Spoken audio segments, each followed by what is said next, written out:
Hi Charlotte, how are you? I'm doing well. Thank you so much. Thanks for Yeah, having me. yes. Well, first of all, looking forward to your new album, of course, I think. What's it for you? Because, well, it will be released within a few weeks. How long has the build-up been for you? It's been quite long. I think that I was already thinking about this record when Tales from 6 Feet Under Volume 2 came out. So that's almost 2 years ago. So it's been a long build-up. At the same time, I haven't had any time to linger on anything because it's also been very busy and very full. And now, especially, people often talk about the time between the completion of the album and the release of the album, which sometimes feels very long, but like we're getting ready for the live shows and building the setup. I've done 5 music videos, so there hasn't been any time to be, sitting around waiting, which is good to keep the anticipation on a healthy level. What is for you the starting point of this album? Because there's one song that's been released on Tales from 6 Feet Under Volume 1. Yeah, yeah, yeah. Can you say that that is a starting point or not? No, I wouldn't say so. I think the starting point was, I think around the time that we did the release show for Tales from 6 Feet Under Volume 1 and 2. I was thinking about, because I was already kind of hesitating, like, do I want to do another Tales record or do I want to focus on a more traditional album now? And I decided then to put out Tales Volume 2. But from that moment on, when I was writing, I was more thinking about, like before that, it was very, I wouldn't want to say random, but it was very experimental, and I would just do whatever I was feeling like that month. Especially in the beginning, I didn't think of, ever performing it live or even of it ending up on an album. But from this moment on, I was really thinking, okay, I want to make an album with a cohesive sound.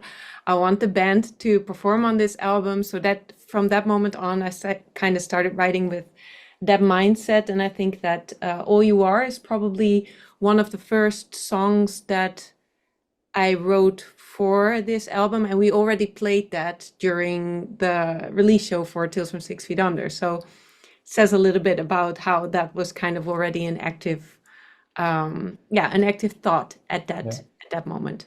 In hindsight, did you need those two albums, Tales from 6 Feet Under, to, well, come where you are now? Definitely, definitely, yeah.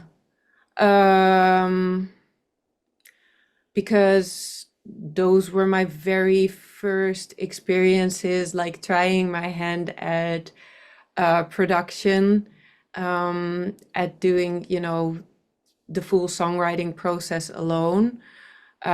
Like part of me certainly thinks that I've done my practicing in that regards very, very publicly. And looking back at some of the tracks, like there's things that I would have already done like completely different today.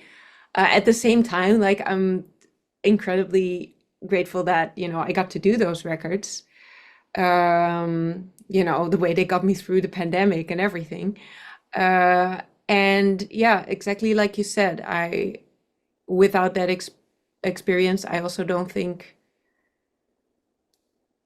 that I could have done the obsession the way that I did now. Is there one thing that you would like to share that you say, well, looking back in hindsight on those two albums, certain songs, the way of working that you've done differently now because of the learning process that you had during those two albums? Is there one song, one thing that you did during the song recordings or songwriting wise or I think that my use of sounds was very, like, it was very eclectic. Like now I'm writing very much with the idea that a band is going to perform on it. So I'm more focused towards kind of like the main ingredients of, guitars and drums and also keys and bass. But it's like there, sometimes I would have like a song that would be completely made out of synthesizers. And when we did that, when we tried to do that live, like for some songs, for New Mythology, for example, it's a song that I enjoyed. It wouldn't be translated to a song that we could perform live. It just didn't work. But also in the way that I kind of made the songs, like I kind of discovered all these, production loops and sampled instruments, where in the beginning I was like, whoa, what a wealth of, things. And I used a lot of those, but in the end, it doesn't feel as personal. Like now I try to do more things where um, like you don't exactly have to figure out the wheel, you know, you don't have to invent the wheel yourself. But there's parts there where I had things like, oh, I did this entire song by myself. Now no one else was involved. And still there's parts that feel not personal because, you know, this part was like a constructed beat or something. And, you know, in that sense, I do things differently now as well. So yeah, yeah, it's a whole different approach altogether. And the songs, I mean, the songwriting, were you more bound now, well, with more restricted to a certain sound, to a certain maybe genre? I definitely think that I had more,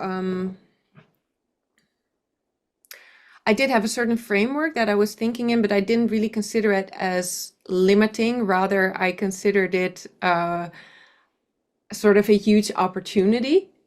Because if I was like, there is songs that I wrote for the Tales records where, in theory, they could have been heavy songs, you know, that they were leaning more towards rock or metal. But like I was always sort of limited in what I could do because I was, you know, using the plug-in guitars, and I've done things that are quite convincing with the plug-in guitars, but still the difference between a plug-in and like Timo fucking Somers, that's, you know, it's worlds apart. Yeah.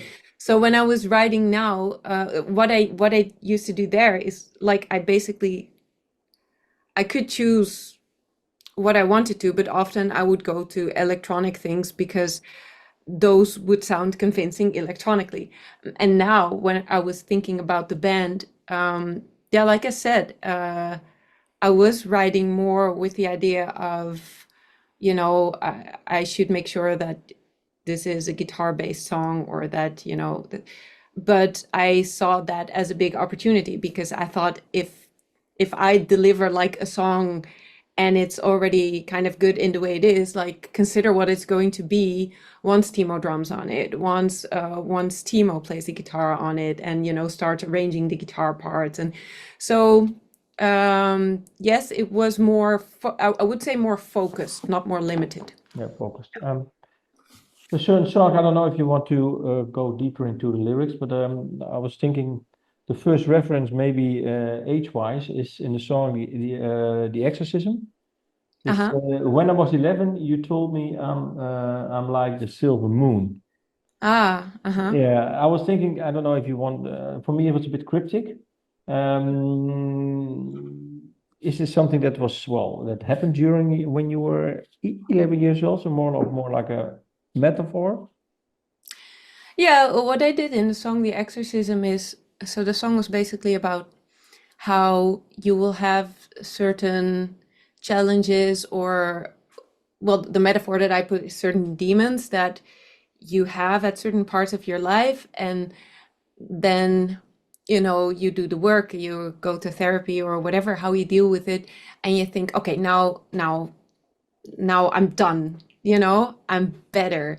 And then a few years later it comes back. And in The Exorcism, I was kind of thinking about, you know, the different moments in my life where I had certain thoughts for the first time, or where I had certain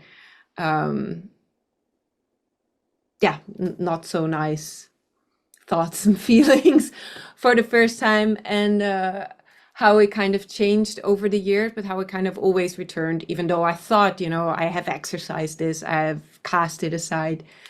And then it's kind of ambiguous in whether it finally says goodbye to it or it doesn't, because I feel that this is how it is. Yeah, maybe it's part of you. That's what you mean. Yeah. Yeah, and I also like I'm currently not in therapy, but I have more peace with the thought that you know, if it's not forever, then it's not forever. If it returns at one point, I'll just do the work again. Yeah. That's good because, well, when I read, well, the bio, I thought you were really, well, open with dealing with OCD, for example. Was it something well, was it hard to put this in the bio? Was it hard to say this, or was it something that you say, well, for me, it's no big deal? No, it was definitely a choice. Like putting it into the songs is easy, but then deciding, do you want to put out these songs and do you want to talk about what they're actually about? That choice is always harder than the actual act of putting it to music, I think. And part of me is definitely sort of afraid of being open and vulnerable about it, but the other part is the other part has been at different moments in my life kind of sorry that this isn't something that we talk about more and that there isn't more openness about, that is kind of taboo. So I thought if this is something that bothers you, and then if, you know, if you find out that you accidentally made a record about it, then, you know, the very least you can do is be open about it yourself. So Yeah. Is it because I can also imagine, I also know people with OCD, it can also give you some sort of really focus, you know what I mean? It can give you focus for projects and maybe like you said, the obsession. Is it something that is it for you, does it always has a negative connection, or is it also something that maybe you can, well, that you have it for the better maybe sometimes? I'm sure that it also has positives, like if only in the fact that I think the exorcism is about those things which were not fun, but it's also my favorite song probably that I ever put out. So it's, if only that, you know, that's a positive for me. Other than that, I'm still very much I'm still very much finding out, like, when I first got the diagnosis, I didn't really believe it. Like I couldn't really relate to it. I could see the obsession part, but I couldn't really see the compulsion part. But then when I started looking back and I started realizing that I actually had a lot of compulsions as a kid, that maybe I'm just good at kind of suppressing those, but the obsessive part has kind of always been there. And yeah, maybe this is also the part that, inspires most of the songs, probably, maybe. Um, so yeah, I mean, it's a part of me. It is what it is. Yeah. Yeah. Because also it's also when did you think about maybe, well, the album title being the album being called The Obsession? Was it during first, maybe the first a few songs already, or maybe when looking back when you wrote most of the songs, said, well, this is the theme? Now, very much looking back, I think it was in February, or no, in February, I was first kind of looking at all the songs. In the beginning, I thought that the name of the album would be Soulstice because I liked it as a title, and I was like, oh, it's so, I really love this idea of summer goth and, the entire aesthetic around it. So I thought Soulstice, that's gonna be cool. But then I sat down and I wrote down, I gave myself the task of writing down, like in one sentence, what all of the songs were about. And that's when I kind of found out that all of the songs were either about, these fears and obsessive thoughts or the various escapes from them. And then I thought, okay, maybe not. Maybe calling it Solstice would be slightly too optimistic. And also it wouldn't really do justice to the album as a whole. So this was kind of when I started thinking about different titles. A second thought in my mind was that at that point, we were deep into the recording process. I was also in like this rearranging process, and the band was so impactful on the songs, and I was so happy with that I kind of also started. I wanted kind of a title that would also kind of dub nicely as a unofficial title for the band. So, and then I thought of The Obsession, and I thought, if the entire album is about that, then maybe that's what it has to be. And Charlotte and the Obsession has a nice ring to it. So that's what it became. And But I it was think definitely looking back looking back, rather yeah. than looking forward. Yeah.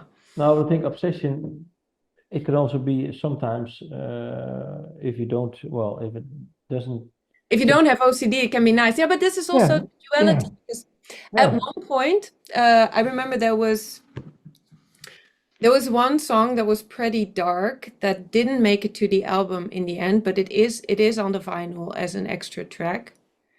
And then one song that we were not going to put on the album that was sort of more sensual in a way. So one song got off and one song got on, and with that, that other song was kind of more the oh my God, I'm obsessed with you, like the positive side of it, so to speak.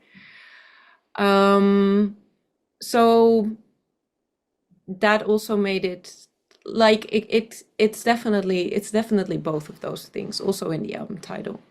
Yeah. Um, well, you see, well, the band is now called The Obsession. What was it like to work with, with the bass of Delain again? What was it like? Yeah. Oh, it was wonderful. We always stayed in touch, and of course we did the shows for Tales from 6 Feet Under, the club shows, and we have a long history and we have this musical synergy, and it was just wonderful to kind of get to experience both of those at the same time again. I remember we did drum recordings, like we did record the parts separately because in the end it's just very convenient and everything can get the attention that it needs. But we did want to give like a real kind of organic band feel to this record. So what we did is when Joey recorded his drums, we had the entire band in the studio, and I had the band play along while Joey was recording his drums. And I didn't have like his drum tracks like edited any more than necessary afterwards, because also I feel that in the genre it's quite common to have like almost this like machine like drum sound, but we kept it pretty organic in that sense. But that moment of being in the studio all together and working on the tracks, that was I just remember being there and feeling so grateful to be in that position. Yeah, yeah, it was really wonderful. And also because I can imagine once you're in a band and then well with Elaine, was it for you because now this project of course has your name, you write all the songs. Was it how was it a different position you were in now, or was it still the same when you were in Elaine? No, it's a very different experience when it comes to the making of the album. Like, of course, in Delain, we were writing in the team, and then it opened up to like the band in a later stage. But also, like there, I wasn't always with the drum recordings or the mix. Like it was often as at a distance. But here, it is like I was also producing, so it's it's very different. It's night and day. Yeah. Uh, Also something like, being in the studio all together is something that we had never done. So it was really cool, a really new experience. Yeah, it was really nice. But Timo, for example, he was very involved in like the rearrangement process. And but also during the mix and the master, he was always a phone call away. So even though it's a different setup now, I feel like they were also super super invested in the record and in the entire project. Yeah, which is really cool. Why did you include well soft revolution again? What is so special for you about this song? It was my favorite song on, I think, out of the two Tales records. And I don't necessarily think that there's anything wrong with the song as it appeared on that record. But once we started playing it live, there was always this sort of magic, and Timo played a guitar solo that always made everyone cry. And it was just, performing it live made me want to capture a little bit of that and put it on the album. And it then also gave me the opportunity to, because I always wrote these in like this song of the month cycles. And for Tales 1 and 2, I didn't really revisit the songs after that. I just put them on the record, that was it. Soft Revolution has quite a big chorus, but I didn't even do like backing vocals on the chorus, which is very unlike me, which is purely like I had to make a deadline. So I got to do certain things that I didn't do for the original version. I remember that I played like the guitar solo on the original version, like on a MIDI keyboard. And now Timo took his like gut-wrenching solo from the live shows and condensed that into the solo that is now on the Obsession. Also has beautiful like additional like key and orchestral arrangement by Vikram Shankar, who did additional arrangement for all of the albums. I thought in the beginning he would I would just ask him for 1 or 2 songs because I was quite happy with what I had already done. But I was so blown away by the first couple of songs that I was like, okay, could you please look at everything, please? So yeah, it just gave me the opportunity to take the song that I liked the best and make it, even better. Yeah. What I always find an interesting process, well, you write songs. I mean, not you, but people write songs, and then you decide maybe to ask someone for a feature. Why specifically Simone on the song Dopamine? Why? What was the? So Dopamine is about this kind of numbness that I felt when I was on antidepressants a few years ago. And I remember the very first time that I opened up about that in an interview was a live streamed interview. And after it aired, I got a text from Simone. And she was like, hey, I saw the interview and let's chat. And we connected a lot after that, and we hung out and we did some collaboration. Like I feel it's kind of something that we bonded over. So when I dropped the first version of Dopamine on Patreon, because I still do a song every month, and I incorporated that into the writing for this album. So when I put the first version of Dopamine on Patreon, she texted me saying like, oh, I had it on repeat and I really liked the song. So it's like, it would be sort of a full circle moment to have her on the song that's kind of about what we connected over. And she agreed, and I'm very happy that we got to do that, and then got to wear pink wigs and hang out in the ball pit, which was nice after all the introspection. And with Elisa, like we have a long history of this is now our 5th collaboration, and 4 out of those are of songs based on famous poetry. And Ode to the Westwind is the only song on the album that I didn't write the lyrics for, because those lyrics are almost entirely based on a poem called Ode to the Westwind by Percy Shelley. So I thought it would be a wonderful continuation in our themed series of collaborations. I could already hear like how her voice would sound on the parts, and where growls would go. So again, very much something for her particular. And I don't know, when is this interview coming out, if I may ask?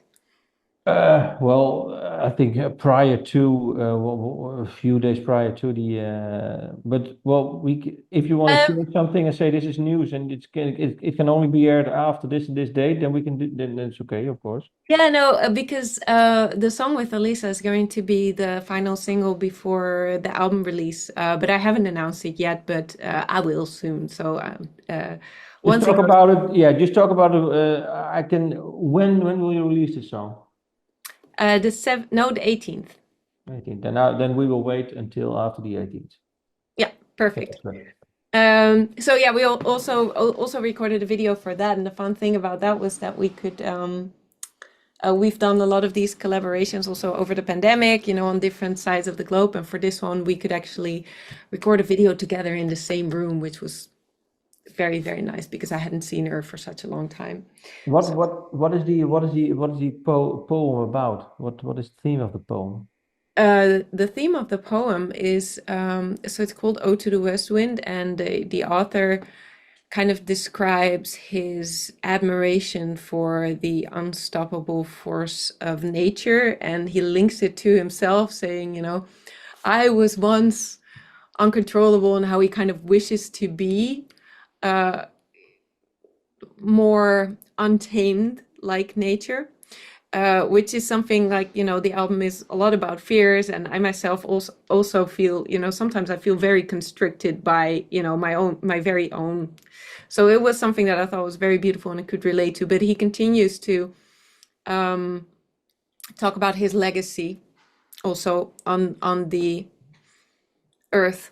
And this is something that I drew inspiration from for the video, because thinking about nature and our legacy on nature, we're not doing too well as humanity. So in the video, we've taken a bunch of classical paintings and then basically filled them with, we recreated them, we put ourselves in the scene and then filled them with trash as sort of a social commentary of how we deal with our legacy. But it's a very wonderful poem. I can recommend everyone to read it in its entirety. I didn't get to put its entirety into the song, but it's all very wonderful. Dopamine, for example, you said, what I find interesting, once you were once you were on antidepressants, did it affect your songwriting, maybe how the way you put your emotion in your songs? Was it less or more, or not even a factor? It had two effects, and I think in the end it put me on sort of a lot of people I don't know why I have this conversation so much with people, but I do. A lot of people have told me like, oh, I'm afraid that if I go on medication that it will tune down my emotions and that I won't be creative anymore. And I mean, this is what the very song talks about. Like, my emotions were definitely tuned down. However, my fears were also tuned down. And like, the thing that holds me back most when I'm working on a song is not having enough emotions. It's way more like my own expectations of what I'm working on, what it should be, and how I should get there, and etc. So yeah, it did influence the songwriting, maybe in the way that I was feeling things less intensely. But I feel like still I store plenty of emotions for the song, so that wasn't really an issue. And then it also took away like a big factor that usually holds me back while I'm working. So I think that I ended up on equal footing, or maybe it even became a bit more easier than it is. That's really interesting too. Is there one song, for example, 12 songs on the album? Did you say, well, this is what you say Soulstice should be maybe the album title? Was it also more of a special song to you because because of you wanting to name the album? No, this is the thing. Like, the song, for me, it feels like a more lighthearted song, and I just really like, if I think of Soulstice, like, this was really for me the song about kind of the relief that I'm seeking from everything. So it's like, it's very much just about this desire for summer and for warmth and for beauty and for, physical contact and all of the good things. It's very, I always have this idea of, the god Bacchus, and then that was kind of the vision that I had with, and this is something that I really, really liked. At the same time, it's not a representative of like the album. It's kind of, I feel like it's kind of the light note on the album, and it wouldn't feel really good to it's not representative of the thing as a whole. If anything, I think it would sooner be something like the Exorcism or something. I feel like this is Yeah, Yeah. more at the heart of things. Yeah. One of the few last questions is I like the song The Crying Room. Yeah. Is it at the end of the song, did you include some sort of demo vocal, or what was? I was thinking, Because it was so yeah, distorted. yeah. I thought maybe there was something that maybe I don't know. Just a question. What is it in the end? No, we made it distorted, and then I asked Guido to include this sort of noise. I feel like in the end, we also added like the little click. It's like there's a phone hanging up. I wanted the end to feel like you have like a conversation, like with a friend over the phone or something. But my demo vocals are usually not that distorted. In fact, I ended up using a lot of the because, like I said, like I made like the initial versions of the song. They're all on Patreon. I included that in. Like I couldn't keep up with the song of the month and then, separately, write the album next to that. That would probably be a bit too much. So I did the song of the month, but rather than saying, okay, now it's finished, that was kind of the starting point from the songs, and from there on we went on to rearrange it, rewrite it, etc. So I already recorded vocals for all of the songs, and I did tell myself, as we were recording things, okay, I will just re-record everything, because I want to get it as good as possible. And I redid quite some things. I worked with Oliver Phillips, which was really nice because I hadn't worked with him in a long time.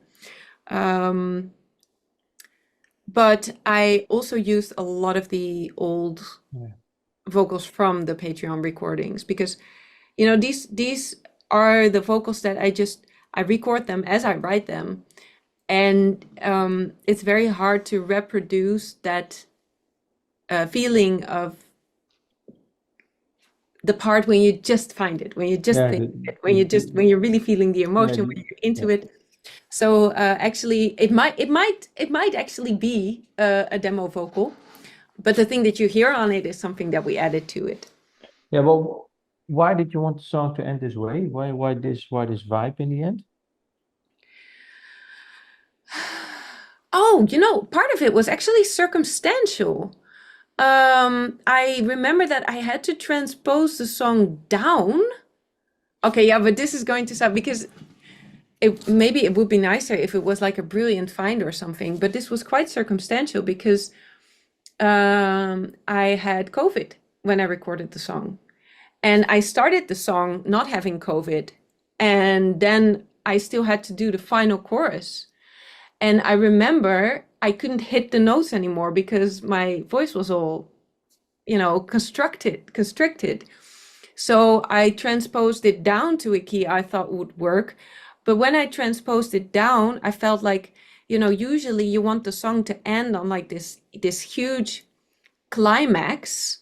But now you're transposing down. So that kind of feels like a step down. So then I thought, then I have to kind of carry that out and take it all the way down so that it really, so I think that is how I initially got there. I thought when we were going to the album version, I thought I'll transpose the chorus back up, but I had become really fond of it. I actually liked it. It's really weird to transpose that, but I kind of liked it. So what I did then, because I still thought that it was missing, like at the high point, I still felt like it was missing that energy. So then I just added like a bunch of very high ad-libs and backing vocals on top of that. So you still get that, that energy that you expect like in the song's climax. And also, Timo made that guitar solo, which also, that is definitely a climax. But yeah, actually it's fun that you ask about it, but the way that in the songwriting we got there, it was purely circumstantial. But then it's interesting to see, because then you follow paths that you normally wouldn't follow if you didn't have COVID. True. COVID gave you a lot of things. Yeah, but this is also because I do the song of the month, because if I didn't do that, just wait until my voice Yeah. was there again. But I have monthly deadlines. I have monthly dates with Guido. So, and I don't want to have him there without any songs. So, yeah. That's interesting. Last question. You are going well. You're doing a tour right now. I think you're going to do three dates in the Netherlands. Then you're doing a support tour. Yes. Yeah. What's it like for you now to actually prepare for touring again? Maybe for so many dates. Is it well? Of course, you're looking forward, I think. Yes. Yes. Yeah, I look forward to it a lot, for so many reasons. Like, I cannot wait to bring these songs to the stage.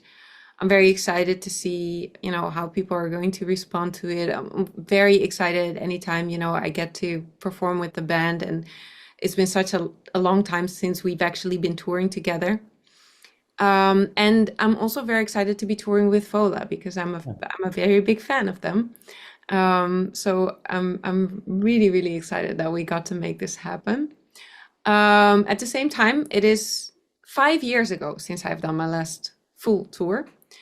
So I'm definitely a little bit nervous, and I'm preparing. I'm working on my stamina. I'm doing the thing where I rehearse the set like walking on a treadmill to get more, to really train for, singing when you're tired, singing when, your heart rate is up here, singing when your breath is going too fast, all of these things, that I haven't had to keep up for quite a while. Yeah. But I'm very excited. Like the release show, I think that there's only a couple tickets left at this point. So that's also very nice. Like I think it will sell out, which is always like a nice crown on your. I'm very excited about it. I cannot wait, especially also just to reconnect with. There's so many people who've been following along, even though, I haven't been touring in France or Germany or the UK for such a long time. So getting to reconnect is also something that I'm really looking forward to. Well, that's a nice way to end the interview. Nice words. Definitely. Thank you, Charlotte. Thank you. Thank you for your time, and good luck, and hopefully everything goes really well. I hope so too. Thank you Yeah. very much.